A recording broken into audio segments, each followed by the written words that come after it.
এখান থেকেই তাদের পুণ্যের রাজনীতির সূচনা। তারপরে আপনারা লক্ষ্য করেছেন সেনাবাহিনীর পরে তারা হাত দিল জামাত ইসলামের গায়ে। স্বাধীনতার পরে যাদের ব্যাপারে কোনো ধরনের কোনো অভিযোগ ছিল না, তাদেরকে মিথ্যা অভিযোগে তারা বিচারের মুখোমুখি করার নামে কার্যত বিচারিক হত্যাকাণ্ডের দিকেই নিয়ে গেল। জামাতে ইসলামের এক এক করে 11 জন শীর্ষ নেতা, অধ্যাপক গুলাম আজম সাহেব থেকে শুরু করে মীর কাসেম আলী সাহেব পর্যন্ত, 2 জন সাবেক আমির, 3 জন নায়েবে আমির, 2 জন অ্যাসিস্ট্যান্ট সেক্রেটারি জেনারেল, 1 জন নির্বাহী পরিষদ সদস্য, তাদেরকে নিষ্ঠুরভাবে হত্যা করা হবে। এই হত্যাকাণ্ডের পিছনে কে ছিল? বিচারকের আসনে বসা একজন ব্যক্তি তার জীবনের অভিজ্ঞতা লিখতে গিয়ে তিনি সেটা প্রকাশ করে দিয়েছে, এসকে সিনহা। তাকে দিয়েও তৎকালীন সরকার অনেক আকাঙ্ক্ষিত করেছে। শেষ পর্যন্ত জুডিশিয়ারির সাথে যখন কনফ্লিক্ট হয়েছে, সেই জায়গায় এসকে সিনহা সরকারের সাথে আপোষ করেননি, তাই তাকে অস্ত্রের ধমক দিয়ে, জীবন হানির ধমক দিয়ে তাকে দেশ থেকে তারা তাড়িয়ে দেয়। বাংলাদেশের ইতিহাসে এরকম সুপ্রিম কোর্টের প্রধান বিচারপতি গায়ের জোরে কোনো সরকার তাড়িয়ে দিয়েছে, এর আগে কোনো ইতিহাস রচনা নেই। তিনি তার বইয়ে লিখেছেন যে কার ডিক্টেশনে, কার ইচ্ছা পূরণের জন্য কেন এই হত্যাকাণ্ডগুলো সংঘটিত হয়েছে। এই অপকর্মের প্রতিবাদ করেছে আমাদের সহকর্মীরা, এবং বিশেষ করে সাইদি সাহেবের রায়ের পরে সারা দেশের দলমত নির্বিশেষে মানুষেরা এটাকে দমন করতে গিয়ে একে একে শেষ পর্যন্ত তারা আমাদের হাজার খানের সঙ্গীকে হত্যা করেছে। অসংখ্য ভাইকে তারা গুম করেছে। আজ অলিউল্লাহ এবং আল মুকাদ্দেস, এই 2 জন সহ অনেককে আমরা ফিরে পাই। ইলিয়াস আলী সাহেব ফিরে আসেন, চৌধুরী আলম ফিরে আসেন, এরকম আরো অনেকেই ফিরে আসেন। তারা কোথায়? তাদের আপনজন জানে না, সম্ভবত তারা নাই। তারা থাকলে এতদিনে আমরা পেয়েছি, আল্লাহ ভালো জানে, আমরা নিশ্চিত না। যেহেতু তাদের জীবিত থাকা কিংবা তাদের হত্যাকাণ্ড সম্পর্কে আমাদের কাছে কোনো তথ্য নেই। আর তথ্য থাকবে কি? তখন যেভাবে বিভিন্ন বাহিনীকে, এজেন্সিকে মানুষ খুনের জন্য, গুম করার জন্য কাজে লাগানো হয়েছে, এখন সব বের হয়ে আসতেছে। একদিকে এইভাবে গুম খুন, প্রতিপক্ষকে দমনের রাজনীতি। এরপরে আমরা দেখলাম আলেম ওলামার উপরে ক্র্যাকডাউন। 2013 সালের 5ই মে শাপলা চত্বরে দেখা হয়েছে। এই সময়টা আপনারা অনেকেই সাক্ষী, আমরা ছিলাম জেলে। আমরা জেল থেকে অবলোকন করেছি। মানুষগুলাকে নির্মমভাবে খুন করে শাসক নামের কলঙ্ক, ফ্যাসিস্ট শেখ হাসিনা উপহাস করে বললেন ওরা কেউ মরে নাই, ওরা নিজের থেকেই শুয়ে পড়েছিল আর গায়ে তারা লাল রং ছিটিয়ে নিয়েছিল। মানবতার প্রতি কি নির্মম উপহাস! তিনি এগুলোই করেছেন, মানুষকে উপহাস করতে তাচ্ছিল্য করেছেন। তিনি শুধু করেন না, তার আশপাশের লোকেরাও করেছে। এবং দুঃখজনকভাবে যে মিডিয়াকে বলা হয় জাতির দর্পণ, সাংবাদিক ভাইদেরকে, বোনদেরকে বলা হয় বিবেক, তাদের অনেকেরও ভূমিকাটা সরকারকে ফ্যাসিস্ট হওয়ার ক্ষেত্রে সহযোগিতা করে বেপরোয়া করে তুলেছে।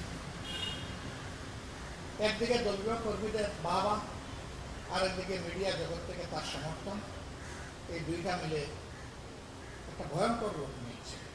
অবশ্য মিডিয়া সকলের অবস্থা একই ধরনের ছিল। অনেকে অপকর্মের প্রতিবাদও করেছে। এই প্রতিবাদ করতে গিয়ে শারীরিকভাবে লাঞ্ছিত হয়েছে, হাউস বন্ধ করে দেওয়া হয়েছে, ডিক্লারেশন বাতিল করা হয়েছে। এই সব মেনেও তারা প্রতিবাদ করেছে। আমরা তাদেরকে মোবারক করছি। এটি জাতির বিবেক, এটি জাতির দরকার, এমনই হওয়া উচিত। এরপরে আপনারা দেখলেন 18 সালে যখন কোটার বিরুদ্ধে ছাত্ররা রাস্তায় নামল, তখন দমন করার জন্য হেলমেট বাহিনী, মুঘল বাহিনী পাঠানো হলো। কিন্তু ছাত্রদের তুমুল আন্দোলনের সামনে এটা টিকে সরকার তখন রাগ করে গুছা করে বলল, যা এখন থেকে আর কোনো কোটাই থাকবে না, সব উঠাই দিলাম। কিন্তু সেই কোটা আবার 2024 সালের 1 জুলাই আইনের কাজে বন্দুক রেখে আবার হুবহু সেটাই প্রতিষ্ঠা করা। এবার এই প্রতারণার বিরুদ্ধে আবার ছাত্র সমাজ তার প্রতিবাদ শুরু করলো, রাস্তায় নেমে আসে। তাদের এই আন্দোলন দমানোর জন্য পুরানো কায়দায় আবার তাদের উপরে ঝাঁপিয়ে পড়া হবে। এ বিষয়ে যাওয়ার আগে বলতে চাই যে 15.5 বৎসর বিভিন্নভাবে মানুষের বয়স সাপ্রেস করার জন্য চেষ্টা করা হয়েছে। আমরা আন্দোলন করেছি, দফায় দফায় জীবন দিয়েছি, পঙ্গু হয়েছি, জেলে গিয়েছি, মামলার ভার ঘাড়ে নিয়েছি, কিন্তু ফ্যাসিস্ট বিদায় নয়। অবশেষে যখন জুলাইতে আবার কোটা ফিরে আসলো, আবার ছাত্ররা জেগে উঠল, গর্জন করলো। এই ফ্যাসিস্ট কায়দায় আন্দোলন দমন করতে গিয়ে 15 তারিখ ঢাকা বিশ্ববিদ্যালয়ে আমাদের মেয়েদের উপরে তারা আঘাত করে বসল। এটাকে বলা যায় আন্দোলনের প্রথম ধাপ জাগরণ। মেয়েদের গায়ে যখন হাত উঠলো তখন মায়েরাও রাস্তায় নেমে আসে। এখন সবাই আস্তে আস্তে আসা শুরু। এর পরের দিন 6টা হত্যাকাণ্ড হলো।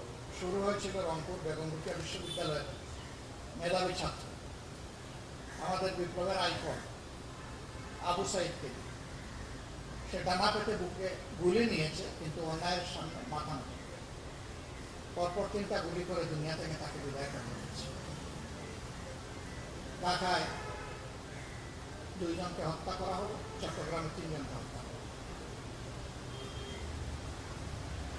এই নতুন করে আবার হত্যাকাণ্ড শুরু। এরপরে 18 তারিখ থেকে ধারাবাহিক এই হত্যাকাণ্ড চলতে থাকে। 3 তারিখে গিয়ে জাতীয় ভাগ্য নির্ধারণের একটা সুযোগ তৈরি হল। সেনাবাহিনীর সাধারণ অফিসাররা এবং জওয়ানরা যখন তারা অস্বীকৃতি জানালো যে আর জনগণের বুকে তারা অস্ত্র ধরবে না, গুলি ছুড়বে না, তখনও শেখ হাসিনা তার খুনের নেশা থেকে সরে আসেন। আমরা যতটুকু জেনেছি বাহিনী প্রধানদেরকে তিনি ধমকিয়েছেন, গালিগালাজ করেছেন।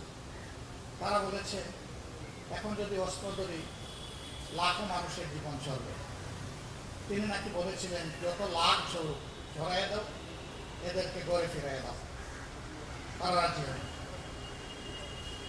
4 তারিখ 3 তারিখ 2 দিনই খুনের রমরমা কাজ চলেছে। কে করেছে সবাই জানে। এই 2 দিন ইন্টারনেট বন্ধ করে দিয়ে লাশগুলো গায়েব করা হয়েছে। 5ম দিনে যেদিন হাসিনার পতন হয় সেদিনও আশুলিয়ায় মানুষগুলোকে অর্ধমৃত অবস্থায় ট্রাকে ফেলে সেখানে পেট্রোল ঢেলে আগুন জ্বালিয়ে তাদেরকে ছাই করা হয়েছে। কত নিষ্ঠুর! এই বর্বরতা এবং নিষ্ঠুরতার পরে আর তারা টিকতে পারে। তারা চলে গেছে দেশ ছেড়ে। সাময়িক এই শূন্যতা পূরণের জন্য একটা অন্তর্বর্তীকালীন সরকার গঠিত হয়েছিল। সেই সরকারের উপদেষ্টা শেষ পর্যন্ত তারা তাদের দায়িত্ব পালনে নিরপেক্ষতার পরিচয় অনেকেই দিতে পারেনি। কেউ কেউ দিলেও অনেকে দিতে পারেনি। এর মাঝে জাতীয় ঐক্য রচনার জন্য ঐকমত্য কমিশন হল। মাসের পর মাস, 7টা মাস একটা দিনের পর দিন, ঘন্টার পর ঘন্টা আলাপ আলোচনা করে বেশিরভাগের মতের ভিত্তিতে একটা চার্টার রচনা হবে। বেশিরভাগ এই কারণে বললাম যে ছোট ছোট পয়েন্টে 31টা দলের সবাই একমত, কিন্তু যেখানে গিয়ে আমার স্বার্থ বিঘ্নিত হবে এখানেই দিন, এখানেই নোট অফ ডিসেন্ট। এটা বর্তমান সরকারি দলের পক্ষ থেকেই কার্যত দেওয়া হয়েছে। আমরা যে 2-1টা দিয়েছি এটা আমাদের দলের কোনো প্রোটেকশনের জন্য, এটা জনগণের প্রোটেকশনের জন্য। সুপ্রিম কোর্টের বিচারপতি বিচারক কিভাবে নির্ধারণ হবে, তারপরে নির্বাচন কমিশন কিভাবে গঠিত হবে, এই সমস্ত বিষয়। আমাদের অবস্থান ছিল যে না, কোনো পার্টিসান লোক থাকতে পারবে না, কোথাও কোনো দলীয় কর্তৃত্বে এগুলা গঠিত হবে না। এটা হতে হবে একটা নির্দলীয় কমিশনের মাধ্যমে। সম্মানিত সাংবাদিক ভাই বোনেরা, এইভাবে একটা কনসেনসাস তৈরি হলো এবং সবাই একমত হলো যে এই বিষয়গুলোকে বৈধতা দেওয়ার জন্য আমাদের একটা সংস্কার পরিষদ লাগবে অথবা গণ পরিষদ লাগবে। এনসিপির দাবি ছিল সংস্কার পরিষদ, গণপরিষদ, আমাদের ছিল সংস্কার পরিষদ। বিএনপি রাজি হল, এমনকি গণভোটের বক্তব্যটা প্রস্তাবটা তারাই প্রথম, তারাই দিয়ে গণভোটের জন্য মানুষকে ভোট দেওয়ার আহ্বান জানিয়ে এবং জনগণকে কথা দিয়ে গণভোটে যদি বেশিরভাগ জনগণ হা বলে তাহলে গণভোটের রায় সবাই বাস্তবায়ন করতে বাধ্য থাকে। তাদের মধ্যে বলবো, আমরাও বললাম যে এই নির্বাচন হলো, যে কায়দায় হোক তারা গেলেন ক্ষমতায়, ভোটার পেয়ে গেলেন, এবার তাদের মানসিকতা বদলে গেল। দুইটা শপথ নেওয়ার কথা, একটা নিলেন আর একটা নিলেন না। তারা বলতেছেন এটা সংবিধানে নেই। ওই সংবিধান তো 26 সালের নির্বাচন, এটা তো জাতির প্রয়োজনে। Will of the people is the supreme law. জনগণের অভিপ্রায় হচ্ছে সবচেয়ে বড় আইন। সেই অভিপ্রায়ের ভিত্তিতেই সরকার গঠন হয়েছে, সেই অভিপ্রায়ের ভিত্তিতেই ঐকমত্য কমিশন হয়েছে, সেই অভিপ্রায়ের ভিত্তিতেই গণভোটের আয়োজন করা হয়েছে, সংসদ নির্বাচনের আয়োজন করা হয়েছে। একটা মানলেন একই দিনে অনুষ্ঠিত, আরেকটা মানলেন না। একটা শপথ নিলেন একই দিনে নেওয়ার কথা, আরেকটা নিলেন না। আমরা সবই মানলাম, এখনো আমরা সেই অবস্থানে আছি। এরপরে সরকার গঠিত হয়েছে। সরকার গঠনের পর আপনারা সবই দেখছেন। আমরা পুরানা বন্দোবস্তের বাইরে সরকারের কোনো কিছুই দেখতে পাচ্ছি না।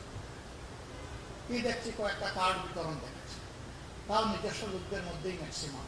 এ নিয়েও আবার বিভিন্ন ধরনের কথা আছে।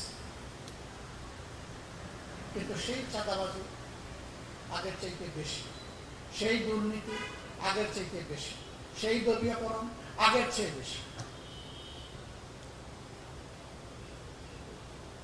এর জন্য কি এতগুলা জীবন চলল? এতগুলা মানুষ পঙ্গু হলো? এতগুলা মানুষ আহত হলো? জীবনের ঝুঁকি নিয়ে রাস্তায় নেমে আসলো, মা আসলো, বোন আসলো, পিতা আসলো, বাবা আসলো, সবাই আসলো, ভাই আসলো, কে না আসলো, সবাই আসলো এগুলোর জন্য। জাস্ট একই তরিকার এক দলকে সরাইয়া একই তরিকার আরেক দলকে বসানোর জন্য তৈরি হয়। সংসদের ভিতরে আমরা দাবি উত্থাপন করলাম যে সংস্কার পরিষদ গঠন করুন, সভা আহ্বান করুন। এর উপরে আলোচনা হলো, ফলাফল শূন্য। আমরা প্রতিবাদে বেরিয়ে এসে আপনাদের মুখোমুখি হয়েছি। জাতিকে আমরা বলেছি সংসদে আমরা প্রতিকার পাই নাই, ন্যায় বিচার পাই নাই। আপনাদের অধিকার সংসদে তারা মেনে নেয় নাই। এখন আপনাদেরকে সাথে নিয়ে সেই অধিকার আদায়ের জন্য আমরা লড়ে যাব, আন্দোলন করবো। সেই আন্দোলনে আমরা আছি। এ পর্যন্ত অনেকগুলা কর্মসূচি বাস্তবায়ন হয়েছে, আগামীতে আমাদের কর্মসূচি আছে। আজকের এই আয়োজনটা কি জন্য? এই আয়োজন কোনো সরকারের সফলতা দেখানোর জন্য, সফল কোনো সরকারের চিত্র তুলে ধরার জন্য, বরঞ্চ যুগে যুগে যারা ফ্যাসিস্ট ছিল, অটোক্র্যাট ছিল, স্বৈরাচারী ছিল, তাদের চিত্রটা এখানে তুলে ধরা হয়েছে। আর জনগণ তখন কিভাবে নিগৃহীত হয়েছিল, অত্যাচারিত হয়েছিল, সেইটা এখানে তুলে ধরা হয়েছে। এত কিছুর পরে আমাদের প্রত্যাশা কি? জাতির প্রত্যাশা কি? শহীদদের প্রত্যাশা কি? শহীদ পরিবারের প্রত্যাশা কি? এগুলা তুলে ধরার জন্য মূলত আমাদের এই আয়োজন। কেউ কেউ প্রশ্ন তুলেছেন এখানে শেখ মুজিবের 7 মার্চের ভাষণ আছে, জিয়াউর রহমান সাহেবের 26 মার্চের স্বাধীনতার ঘোষণা নেই কেন? উনি তো অটোক্র্যাট শাসক ছিলেন না, তো ওনারটা এই জন্যই তো আমরা আনি। যারা কর্তৃত্ববাদী ছিল, যারা আগ্রাসী ছিল, জুলুমবাজ ছিল, আমরা তাদেরকে এখানে তুলে দিচ্ছি। এখানে দেখবেন আইয়ুব খান, এইয়া খান, সবাই আছে, কিন্তু কেউ বাদ করে নেই। ইতিহাসের ধারাবাহিকতা তুলে আনা হয়েছে। আবার বেগম জিয়া যে মুক্তি পেয়েছেন ন্যায্যতার ভিত্তিতে, সেটাও এখানে আমাদের ডকুমেন্টারিতে তুলে আনা হয়েছে। ইতিহাসে যার যে কল্যাণকর অবদান আছে সবগুলোর প্রতি আমরা গভীর শ্রদ্ধাশীল, আমরা নির্মোহ।